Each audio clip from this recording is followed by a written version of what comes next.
ছেলে পরিবারের জন্য কতটা কষ্ট করে দেখুন, কতটা উঁচুতে কাজ, মানে মাথা খারাপ হয়ে যাবে। একটা মানুষ দেখে না ভয় পাবে, যতটা উঁচুতে উঠে কাজ করতে হয়। প্রত্যেকটা ছেলের জীবনই এরকম আমি মনে করি। কারণ কি, ছেলেদের দাম কেউ দেয় না। ছেলেদের দাম হচ্ছে শুধু টাকাতে। ছেলেদের দাম কিসে? শুধু টাকাতে। পকেটে টাকা থাকবে তো ছেলেদের দাম থাকবে, পকেটে টাকা নেই তো কোনো ছেলের দাম নেই। ছেলেটা যতই সুন্দর দেখতে হোক না কেন, স্মার্ট হোক না কেন, কিন্তু মাস্ট হচ্ছে টাকা। টাকাই হচ্ছে দাম।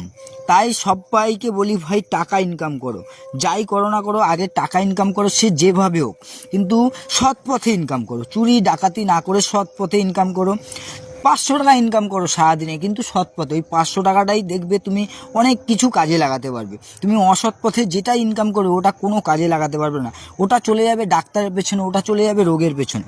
কিন্তু এই যে 500 টাকাটা তুমি দিন অন্তর বাড়িতে নিয়ে যাচ্ছ, এই টাকাটা দিয়ে তুমি ডাল ভাত খাবে, কিন্তু পরিবার নিয়ে শান্তিতে থাকবে, সুখে থাকবে। আর এই ভিডিওটা যে করে দিয়েছে তাকে অনেক ধন্যবাদ। আমি নিজেও জানি না যে ভিডিওটা করেছে, ভিডিওটা করে আমাকে পাঠিয়েছে। থ্যাংক ইউ তাকে।